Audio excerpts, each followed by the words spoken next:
সিরাজগঞ্জের যমুনার চর এখন সবুজের চাদরে ঢাকা এক বিস্তীর্ণ জনপদ।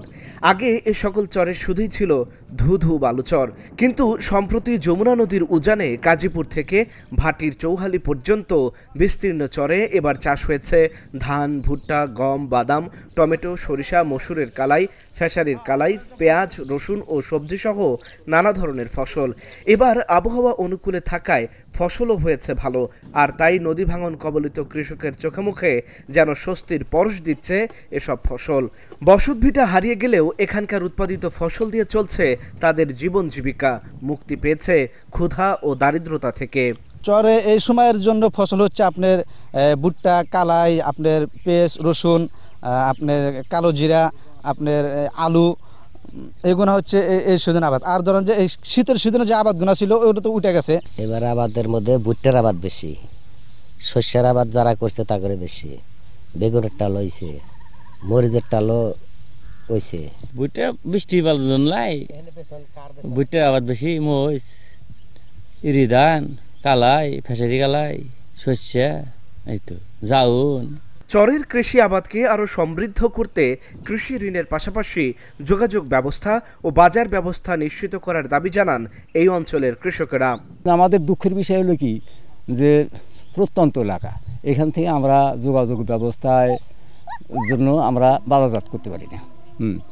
আমরা যদি এখানে এক মণ সরষে যদি ৩,০০০ টাকা হয়, আছে আমাদের ক্যারিং কস্ট দেওয়া ব্যয়বহুল হয়ে যায়, যা সেটা আমরা ৩,০০০ টাকা বেচলে পরে আমাদের ১,০০০ টাকা ঘরে আসে। তাছাড়া সরকার আমাদের তো ওই যে ব্যাংক লোন, এটাও আমরা করে দেয় না, যে একটু ভালো করে আবাদ করব, এটা দেয় না। শ্রমের উপরে শুধু আবাদ করা চলে না, কিছুটা টাকার প্রয়োজন হয়।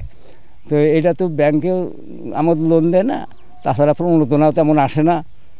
এখন এই অবস্থা আমরা চরের জীবনযাপন চলতেছে। যোগাযোগের রাস্তা তো তেমন নাই, এই যাতায়াতে কষ্ট, মানুষের মালামাল নেওয়া কষ্ট, কেয়ারিং খরচা করা কঠিন। তো যদি সরকার সহযোগিতা করে, রাস্তাঘাট হয়, তাহলে মানুষ একটু সুযোগ সুবিধা পাবো, আরও ফসল উৎপাদন বেশি করব। চরের ফসল উৎপাদন বৃদ্ধি ও ফসলের ন্যায্য মূল্য সহ বাজার ব্যবস্থা নিশ্চিত করতে কাজ করা হচ্ছে বলে জানান কৃষি বিভাগের এই দুই কর্মকর্তা। চর এলাকায় বিভিন্ন ধরনের ফসল এখন আধুনিক পদ্ধতিতে চাষ হচ্ছে। বিশেষ করে আপনারা দেখবেন যে উচ্চমূল্যের ফসল এখানে চাষ হচ্ছে, টমেটো চাষ হচ্ছে, আমাদের ফুলকপি, বাঁধাকপি, এর বাইরে হচ্ছে গম, বিস্তীর্ণ এলাকা জুড়ে গম চাষ হচ্ছে, এবং আমাদের সবচেয়ে বেশি যেটা হচ্ছে সেটা হলো চীনাবাদাম এবং ভুট্টা। তো আমরা চেষ্টা করছি কৃষি বিভাগ থেকে আমাদের আধুনিক কৃষি প্রযুক্তি সম্পর্কে আমাদের কৃষক ভাইদের সম্যক ধারণা দেওয়ার জন্য। এর বাইরেও কৃষি প্রণোদনা আমাদের সারা বছর বিভিন্ন ধরনের বিভিন্ন ফসল আমরা প্রণোদনা দিয়ে থাকি।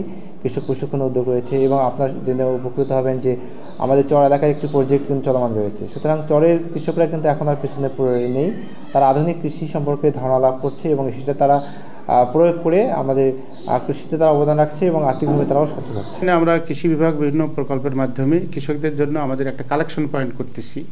আপনারা শুনে খুশি হবেন যে আমাদের একটা পার্টনার প্রকল্প আছে, তারপর চর উন্নয়ন প্রকল্প আছে।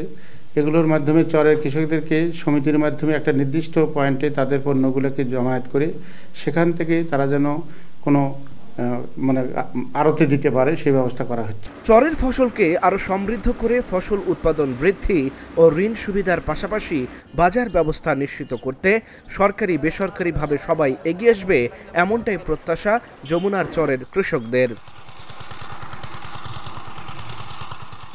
Dhaka journal news desk.